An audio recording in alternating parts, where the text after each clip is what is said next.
Movie की शुरुआत में हम देखते हैं कि 1997 में पोस्ट एपोकलिप्टिक सोसाइटी धरती पे रहती है जिसका नाम द वेस्टलैंड है। पानी की कमी होने के कारण पानी वहाँ की करेंसी बन गया होता है। अब उस सोसाइटी में एक अत्याचारी लॉर्ड रूल करता है जिसका नाम ज्यूस है और जहाँ वो रहता है उसे हेल हाउस कहा जाता है। अब हम देख रहे हैं कि एक आदमी ज्यूस के सामने खड़ा है जिसका नाम स्काउट है, जिसके लिए सारा क्राउड चीयर्स कर रहा है। अब लीडर उन लोगों के बीच में फाइट करवाता है जिन्हें सिटी से किडनैप करके लाया जाता है। वो एक सूखे स्विमिंग पूल के अंदर डेथ गेम खेलते हैं। जो कोई भी फाइट में मारा जाता है उसकी बॉडी को मशीन में डाल दिया जाता है और यहाँ बॉडी को काट कर उसको निचोड़ कर उसमें से 10 गैलन पानी निकाला जाता है। अभी सारा क्राउड स्काउट का नाम चिल्ला रहा होता है क्योंकि उसने सभी को मार दिया है जो कोई भी उसके खिलाफ खड़ा होता है। ज्यूस स्काउट जैसा ताकतवर नहीं होता है, इसलिए ज्यूस स्काउट जैसे बहादुर आदमी को इतनी आसानी से नहीं जाने दे सकता। फिर एक स्केलेटन उसके सर पर हथौड़ा मारता है और अब यहाँ हम देखते हैं कि एक टीनेजर लड़का बंकर में अकेले रह रहा है। वो जीने के लिए वेस्टलैंड में कचरे से वैल्यूएबल थिंग्स को ढूंढता है, लेकिन ये टास्क इतना भी इजी नहीं होता क्योंकि इस क्राइसिस की वजह से लोग खून के प्यासे जानवर हो गए और किसी को भी पानी के लिए मारने को तैयार हो गए हैं। वो लड़का सबसे छुपकर रहता है ताकि उन खतरनाक लोगों से बच सके। एक शाम वो साइकिल पे न्यू गार्बेज एरिया की तरफ जा रहा होता है। वो प्लेस उसके लिए फॉरेन जैसा है, इसीलिए वो कचरे को देखते टाइम ज्यादा केयरफुल रहता है। वो 3 कटे हुए सर को स्टिक में देखता है। इसका मतलब ये है कि किसी ने ये कचरा अपना बना रखा है और अनजान इंसान को इससे दूर रहना है। फिर वो लड़का अपनी कॉपी पर उस जगह को टिक करता है जो वो सेफ प्लेसेस को ट्रैक करने के लिए लगाता है। वो वहाँ से पकड़े जाने से पहले ही चला जाता है। फिर थोड़ी देर साइकिलिंग करके वो अपने घर पहुँच जाता है जो अंडरग्राउंड बंकर में है। अब उस बंकर में उसकी कुछ चीजें हैं जो उसने डंपिंग साइट से उठाई होती हैं। उस जैसे इंसान के लिए कोई सेफ प्लेस नहीं है, लेकिन वो बहुत ही लकी है कि आज तक उस पर कोई भी अटैक नहीं हुआ है। थोड़ी देर बाद वो लोकल पब की तरफ निकलता है और यहाँ सिर्फ वही लोग अलाउड हैं जो रेगुलर हैं। वो प्लेस एक वाटर ट्रेडर के पास है जिसका नाम बागू है। अब लड़का खाने और पीने के लिए यूजुअली वो चीजें एक्सचेंज करता है जो उसे गार्बेज में मिलती हैं। इस टाइम वो उसको पानी की एक बोतल के लिए पेन देता है। अब लड़का काफी उदास हो जाता है क्योंकि ये बोतल ज्यादा देर तक नहीं चलने वाली थी और बागू ये नोटिस करता है तो वो उसको एक टर्बो राइडर कॉमिक दे देता है। अब लड़का ये देखकर बहुत ही खुश हो जाता है क्योंकि वो टर्बो राइडर का बहुत ही डाई हार्ड फैन है। अब यहाँ इंट्रोडक्शन होती है प्रोफेशनल आर्म रेसलर काउबॉय जिसका नाम फ्रेड है। वो भी पब में है और किसी बड़े से इंसान को चैलेंज करता है। आर्म रेसलिंग खत्म होने के बाद फ्रेड कॉइन जीतता है और अपोनेंट को पब में जीतने के बाद उन लोगों को ड्रिंक करवाता है। उसके बाद फ्रेड का साथी आकर उसके पास स्काउट के गायब होने की शॉकिंग न्यूज देता है। उसी टाइम लड़का प्लेग्राउंड में बैठकर कॉमिक पढ़ रहा होता है। वैसे एक लड़की उसके साइड में आ जाती है और उससे बात करने लगती है जैसे कि वो फ्रेंड्स हो। अब लड़का डर जाता है और वहाँ से चलने लगता है।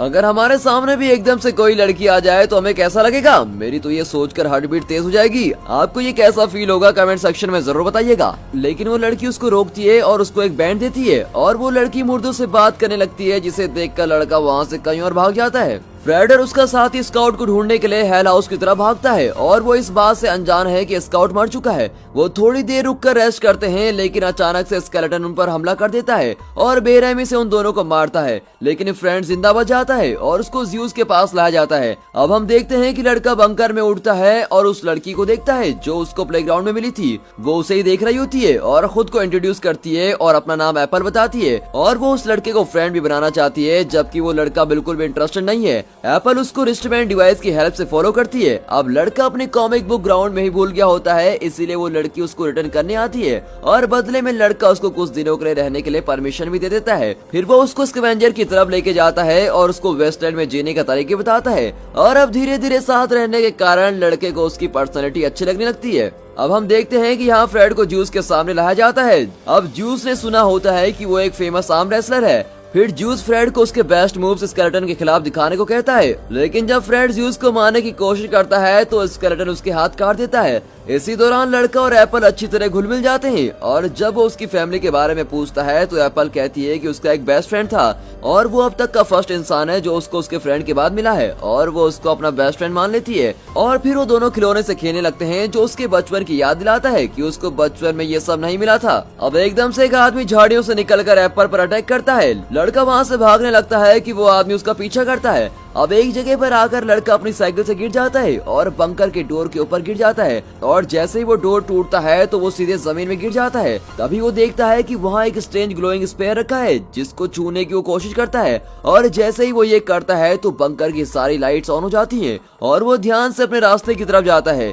यहाँ उसको उसके सुपर हीरो टर्बो राइडर की डेड बॉडी मिलती है। टर्बो राइडर कंट्रोल पैनल के पास बैठा होता है जो कि ह्यूमैनिटी को बर्बाद होने से बचाने वाला था, लेकिन उसका मिशन कंप्लीट नहीं होता और वो इससे पहले ही मर जाता है। वो सुपर हीरो का सूट पहनता है और देखता है कि ये अभी भी वर्क कर रहा है। अब वो लड़का अपने फेवरेट सुपर हीरो की तरह बन गया और अपने दोस्त को बचाने निकल पड़ता है। वो एप्पल को ढूंढने जाता है और उस आदमी से टकरा जाता है जिसने उसको किडनैप किया है। वो अपना डिटैचेबल पंच मारता है लेकिन उसका ये पंच टर्बो की पावरफुल इलेक्ट्रिसिटी के सामने काम नहीं करता। हेल हाउस में दिखाते हैं कि फ्रेड एप्पल और एक अनजान शख्स को स्विमिंग पूल के सामने खड़ा किया है। उनको जूस के आदमी के साथ लड़ाई करनी है और जो हार गया उसका पानी निकाला जाएगा।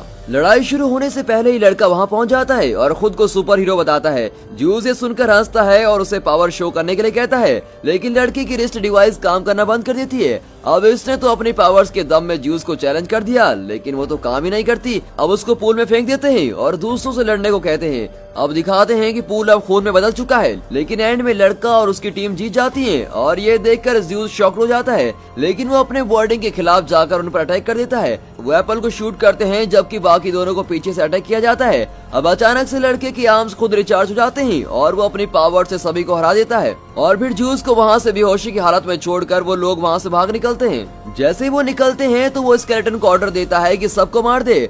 हम देखते हैं कि एप्पल और लड़का एक सोफे पर हैं। लड़का नोटिस करता है कि एप्पल की चेस्ट में एक होल है और उसको पता लग जाता है कि एप्पल एक रोबोट है। शुरू में वो घबरा जाता है, लेकिन एप्पल नॉर्मल बिहेव करती है जिसे देखकर वो वापस आ जाता है। अब घर आकर वो थोड़ी देर के लिए लेट जाती है और देखती है कि उसका ट्रांसमीटर डैमेज हो गया और कुछ दिनों के लिए वो काम करना बंद कर देगी। कोई और न्यू डिवाइस ढूंढने के लिए वो लोग बागू जो वाटर ट्रेडर है उससे मिलते हैं और उसको उस जगह के बारे में पता है कि यहाँ बाकी खराब रोबोट्स डंप किए जाते हैं जिसके ट्रांसमीटर अभी भी काम कर रहे हैं और वो दोनों डंपिंग साइट की तरफ जाते हैं, लेकिन रास्ते में ही एप्पल काम करना बंद कर देती है जिसकी वजह से उन दोनों को धीरे धीरे चलना पड़ता है। फिर वो रात को रेस्ट के लिए एक बिल्डिंग के पीछे रुकते हैं। अब लड़का एप्पल को अपने पेरेंट्स के बारे में बताता है जिनको जूस ने मार दिया था जब वो छोटा था। उसी टाइम स्केलेटन और उसके साथी बागू को ढूंढ लेते हैं और किडनैप कर लेते हैं और उसको बाईसाइकिल व्हील से अटैच करके एप्पल और लड़की के बारे में पूछते हैं और वो उन्हें बताता है कि वो दोनों रोबोट डंपिंग साइड की तरफ गए हैं, लेकिन फिर भी स्केलेटन उसको जान से मार डालता है। अगले दिन स्केलेटन और उसके साथी वहाँ पहुँच जाते हैं और यहाँ एप्पल और वो लड़का है वो भागने की कोशिश करते हैं, लेकिन वो पहाड़ के किनारे पे पहुँच जाते हैं। स्केलेटन अपने शार्प डिस्क को एप्पल की तरफ फेंकता है और वो दोनों अपने सर को बचाते हुए गिर जाते हैं। स्केलेटन को लगता है कि उसके एनिमीज मर चुके हैं और वो हेल हाउस की तरफ वापस जाते हैं,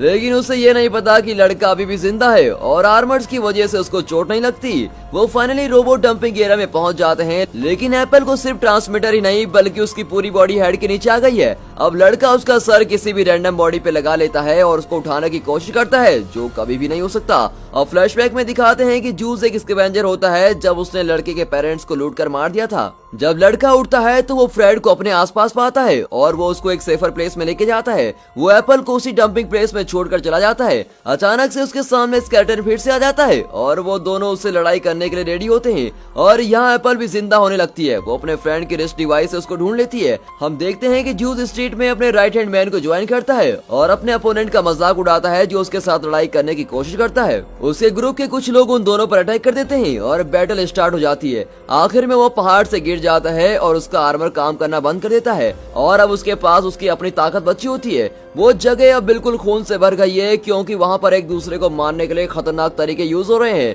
फ्रेड स्केलेटन का हाथ तोड़ देता है और उसको डिफेंसलेस कर देता है और लड़का उनको मारने के लिए अपना बेस्ट करता है, लेकिन ये लड़ाई उस एप्पल पर भारी पड़ जाती है। बाद में एप्पल अपनी बाइक में आती है और अपने एनिमी को यूनिकॉर्न हॉर्न से स्टैप करती है और वो उस लड़के के साथ मिल जाती है और उसके आर्मर के लिए सारे स्पेयर पार्ट देती है। अभी भी जूस हार नहीं मानता और वो लड़के और एप्पल को शूट कर देता है और खुद को विजेता मान लेता है, लेकिन वो ये भूल जाता है कि लड़के को उसका असर नहीं होगा क्योंकि उसने आर्मर पहन रखा है और एप्पल तो है ही रोबोट। अब लड़का फाइनल अटैक उस पर लॉन्च करता है और अपने एनिमी को मार डालता है और फिर वो दोनों किस करने लगते हैं और वैसे ही एक शॉकिंग ट्विस्ट आता है। जूस फिर से खड़ा हो जाता है और ये सामने आता है कि जूस खुद भी एक रोबोट है, इसलिए उसको अटैक का कोई असर नहीं पड़ता। उसको एक कॉर्पोरेटेड मॉडल डिजाइन की तरह बनाया गया था जो ह्यूमन की हेल्प करेगा, लेकिन उसको ह्यूमंस के द्वारा बड़ी बेरहमी से ट्रीट किया जाता था। इसलिए उसने अपने मास्टर को बहुत साल पहले ही मार दिया और फिर अपना किंगडम बनाकर ह्यूमंस पर राज करना शुरू कर दिया।